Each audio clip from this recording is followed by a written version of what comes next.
Delta seven நண்பர்கள் அனைவருக்கும் வணக்கம். இந்த பதிவில் பார்க்க போற படம் இருமுடி கட்டு. தமிழ் டப்பிங்லேயே தியேட்டரில் வெளியாக இருக்கு. ஒரு தெலுங்கு மூவி. படம் எப்படி இருக்குன்னு பார்ப்போம். ரவி தேஜா அவர்கள் நடிப்பில் இயக்குனர் சிவா நிர்வாணா டைரக்ஷனில் வெளியாகி இருக்கு. இந்த படத்தோட கதை என்னன்னு பார்த்தோம்னா, கதாநாயகன் ரவி தேஜா ஒரு ஐயப்ப பக்தர். ஐயப்பனுக்கு மாலை போட்டுட்டார்னா விரதம் இருந்து சபரிமலைக்கு போயிட்டு வர அவரை மாதிரி ஒரு நல்ல மனுஷனை பார்க்கவே முடியாது. ஐயப்ப மலைக்கு போயிட்டு வந்து மாலையை கழட்டிட்டார்னா ஒரு மது பிரியராக மாறிடுவார். குடிகாரன்னு சொல்லலாம். அந்த அளவுக்கு குடிச்சிட்டு கலாட்டா பண்ணுறதுன்னு எவன் அந்த ஊருக்குள்ளே அதிக பிரசிங்காக திரிஞ்சானோ அவனை எல்லாம் தேடி போய் வம்பிழுத்து தூக்கி போட்டு மிதிப்பார். ஹீரோவை கண்டாலே அந்த ஊரே பயப்படுறாங்க. கிட்டத்தட்ட ஒரு ரவுடி மாதிரி தான் கதாநாயகன். ஐயப்பன் கோயிலுக்கு மாலை போடுறதுக்கு முதல் நாளே இவர் தண்டோலை போடுறாரு. என்கிட்ட எவன் அடி வாங்கினாங்களோ அவங்க எல்லோரும் என்கிட்ட சாமி சரணம் சொல்லிடணும், இல்லைன்னா அவ்வளவு தான், என்ன பண்ணுவேன்னு எனக்கே தெரியாதுன்னு சொல்கிறாரு. அப்போனா பார்த்துங்க எவ்வளோ பெரிய டெரர் பீஸாக இருக்கார். அந்த மாதிரி ஒரு பக்தியான மனுஷன். இவருக்கு கல்யாணமாகி, அதாவது கதாநாயகனுக்கு கல்யாணமாகி ஒரு 4 வருஷம் ஆகுது, குழந்தை இல்லை. அந்த ஊரில் இருக்கக்கூடிய குருசாமி நீ ஐயப்பனுக்கு மாலை போட்டு மலைக்கு வா, உனக்கு ஐயப்பன் குழந்தை கொடுப்பாரு அப்படின்னு சொல்கிறாரு. அவர் ஹீரோவும் குருசாமி பேச்சை கேட்டு ஐயப்பன் மலைக்கு போயிட்டு வர்றாரு. இவர் நினச்ச மாதிரியே ஒரு அழகான பெண் குழந்தை பிறக்குது. அதிலிருந்து ஹீரோ ரவி தேஜாவுக்கு தன் மகள் தான் உலகம்னு இருக்காரு. இவரோட மகள் மட்டும் இல்லை, அந்த ஊரில் எந்த பெண் பிள்ளைகளுக்கு என்ன பிரச்சனைனாலும் ரவி தேஜா தான் தட்டி கேட்பார். என்ன தட்டி கேட்குறது, பெண்களை எவன் பெண் பிள்ளைகளை வம்புழுத்தானா அவனுங்களை தேடி வெளுன்னு வெளுத்து விட்டுருவார். அந்த ஊரில் ரவுடி பசங்க கஞ்சா குடிக்கிறவன் எல்லாமே போலீஸுக்கு பயப்படுறாங்களோ இல்லையோ, ஹீரோ பேரை கேட்டால் பயந்து நடுங்குவாங்க. அந்த ஊரில் பெண்களுக்கு ஒரு பாதுகாவலனாகவே இருக்காரு ஹீரோ. மகள்கிட்ட தினமும் ஸ்கூல் போயிட்டு வா, வந்ததும் அங்கே என்ன நடந்தது அப்படின்னு எல்லா விஷயத்தையும் கேட்டு தெரிஞ்சுக்கிறாரு. மகளும் அப்பா கிட்ட ஒரு விஷயம் விடாமல் எல்லாத்தையும் ஒப்பிக்குது. தன் மகளை தன்னம்பிக்கையும் தைரியம் மிக்க பொண்ணாக வளர்க்குறாரு. அப்பா மாதிரியே அந்த பொண்ணு தைரியமான பொண்ணாக தான் இருக்குது. தன் மகள் மட்டுமல்ல, அந்த ஊரில் இருக்கக்கூடிய அனைத்து பெண் பிள்ளைகளையும் தான் ஒரு தகப்பன் சாமிங்கிற ஸ்தானத்தில் தான் இருக்கார் நம்ம ஹீரோ. அந்த ஊரில் எவனா இருந்தாலும் சரி, எவனாவது வம்புல் தானே தோலை உரிச்சிடுவார். இப்படி ஒரு சூழலில் அந்த ஊரில் அங்கங்கே இளம் பெண்களோட சடலம் கண்டெடுக்கப்படுது. இதுக்கு யார் காரணம்? இதற்கு பின்னால் இருக்கக்கூடிய காரணம் என்ன? ஹீரோ ரவி தேஜா இருக்கிற ஊரில் பெண்களுக்கு பாதுகாப்பு இல்லையா அப்படிங்கிற ஒரு கேள்வி வருது. இதுக்கப்புறம் ஹீரோ களத்தில் இறங்கி யார் என்ன எதுக்காக அப்படின்னு விசாரிக்கும் போது அவருக்கு மட்டும் இல்லை, நமக்கே அதிர்ச்சி தர்ற மாதிரி சில ட்விஸ்ட் இருக்குது.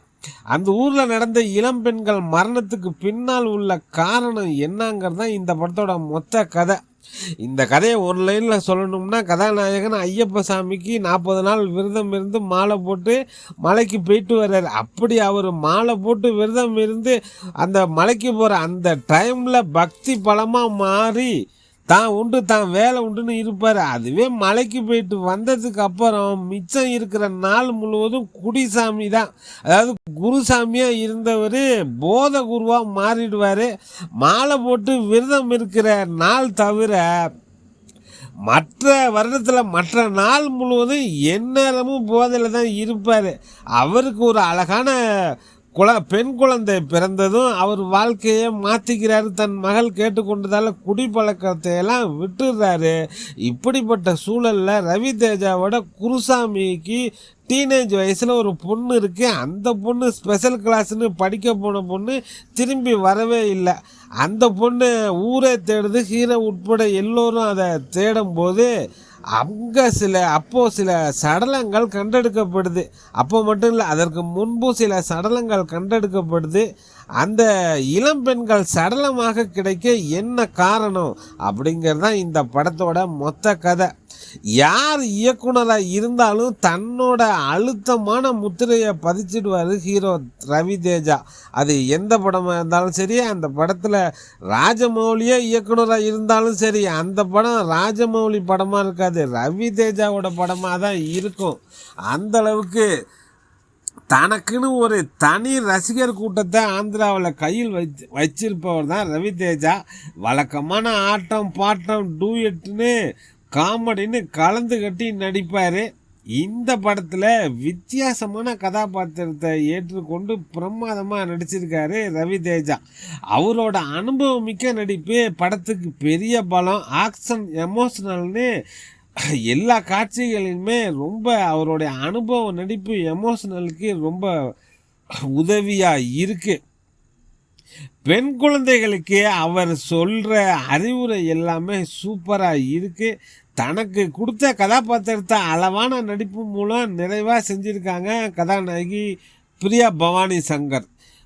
சிறுமியாக நடிச்சிருக்கும் நட்சத்திரா பார்வையாளர்கள் எல்லோர் மனதிலும் நிச்சயம் இடம் பிடிச்சு விடுவாங்க. ஒரு வெகுளித்தனமான அன்பான பாசமிக்க அவரது நடிப்பு ரசிக்க வைக்குது. அப்பா மகள் அந்த பாண்டிங்லாம் ரொம்ப சூப்பராக இருக்குது. ஜிவி பிரகாஷ்குமாரின் பாடல்கள் படத்துக்கு பெரிய பலம். ஐயப்ப பக்தர்களுக்கு அருமையான பாட்டு போட்டு கொடுத்துருக்காரு.